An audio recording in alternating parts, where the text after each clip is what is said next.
Gracias, amables oyentes, porque está con nosotros en su programa Diálogo Bíblico. Estamos junto al pastor Horacio Rodríguez, que les habla Raúl Medina. Les saludo cariñosamente con un gran abrazo, deseando que el Señor le bendiga. Bueno, miramos un poco qué es lo que esta creación a la imagen de Dios, lo analizamos. Vimos que hubo una caída, lamentable caída, sus consecuencias fueron terribles para el ser humano. Luego miramos la enemistad que se produjo y que aparece lógicamente la limpieza, la expiación por medio de Jesucristo, y solamente que en Jesús hay restauración de la raza humana. Y ahora, como miembro quizás de una entidad, de una iglesia, de alguna agrupación religiosa, ¿cuál es nuestro papel, nuestra función restauradora de este grupo? Bueno, tenemos que considerar de que, si bien es cierto, es Cristo el que restaura todo, en Cristo encontramos la salvación, en Cristo, Cristo es todo para nosotros. Sin embargo, hay personas que no lo saben, y nosotros tenemos la obligación de llevarles este conocimiento a ellos.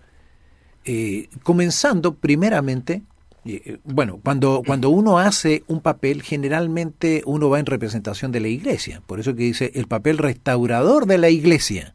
No es toda la iglesia la que va, es una persona. Y ahí hay una tremenda responsabilidad de nosotros, porque recordemos que cuando nosotros hacemos algo o dejamos de hacer, hay personas que dicen, la iglesia tanto hizo esto, o me hizo esto, o son así, o no hacen nada, en fin. Pero hablan de la iglesia, no hablan de nosotros específicamente. Entonces tenemos una tremenda responsabilidad allí. Un gran privilegio estar en la iglesia, pero una gran responsabilidad también. Aquí en Marcos 2, 1 al 12, léaselo con mucha calma, hay un relato en el cual se expresa la función restauradora de la iglesia. Y yo recuerdo que Jesús, cuando fue por los caminos, se encontró con personas, con ciegos, con, mudos, Él los sanó, pero aquí aparece una intervención de personas llevando a alguien doliente a la iglesia. Entró Jesús, dice, en Capernaum después de algunos días, y se oyó que estaba en una casa. E inmediatamente se juntaron muchos, de manera que ya no cabían ni aún a la puerta, y les predicaba la palabra. O sea, estaba lleno de personas tratando de escuchar, y quizás con sus dolencias. Por todos lados. Y entonces aparecen aquí, fíjate, la función de alguna manera de la iglesia. Entonces vinieron a él unos trayendo un paralítico que era cargado por cuatro personas, llevando a este hombre. Algunos relatan que este hombre quizás había perdido la fe, le habrían hablado quizás de Jesús, pero solo no podía ir. ¿Te fijas? Porque un paralítico no puede caminar, a no ser que Jesús vaya. Pero fíjate, se usa ahora estas 4 personas. Y se encontraron con un problema. Y como no podían acercarse a él a causa de la multitud, descubrieron el techo de donde estaba, y haciendo una abertura bajaron el lecho en que yacía el paralítico. O sea, hicieron varias cosas. Claro que sí. Lo llevaron, ¿no es cierto? Yo creo que también hasta lo convencieron. Vamos, si Jesús te puede sanar, él es la única solución, Él te va a restaurar. Y lo llevaron porque no podía caminar. Y acá se encuentran con otra dificultad que no es menor. Y ahora digo yo, tendrán que haber reparado el techo después, me imagino, cuando se fueron. Bueno, eso no lo dice, seguramente lo hicieron. El caso es que ellos, cuando llegaron ahí, no podían entrar, y me imagino todos los que estaban ahí querían escuchar. Nadie quería ceder su lugar, todos estaban pendientes de lo que decía Jesús. Así que no les quedó más que subir al terrado y hacer un hoyo ahí, no sé, y bajar el enfermo. Y dice el verso 5 del capítulo 2 de Marcos: al ver Jesús la fe de ellos, dijo al paralítico: Hijo, tus pecados te son perdonados. Estaban allí sentados algunos de los escribas, los cuales cavilaban en sus corazones: ¿por qué habla este así? Blasfemia dice. ¿Quién puede perdonar pecados sino solo Dios? Y sabes, tenía toda la razón del mundo cuando ellos estaban diciendo esto, salvo por un detalle, que Jesús era Dios. Si no hubiese sido Dios Jesús, si uno de nosotros dijera eso, si yo dijera eso, mira, Raúl, tus pecados te son perdonados, bueno, ahí estoy cometiendo una blasfemia. Yo no puedo perdonar pecados. Solo Jesús. Bueno, ahora en esta restauración, fíjate el texto que tú le diste, Me parece interesante porque dice al ver Jesús la fe de ellos, no se dirige al paralítico, ¿eh? Después va a solucionar el problema al paralítico, pero vio Jesús la fe de ellos. O sea, todo lo que hicieron conlleva fe, creencia que Él puede solucionar el problema.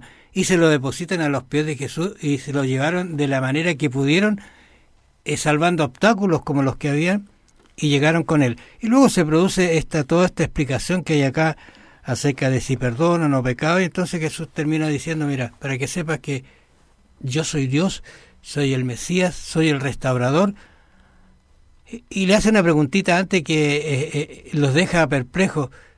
¿Qué es más fácil hacer? ¿Decirte te perdono tus pecados o decirle a este hombre levántate? Yo no sé.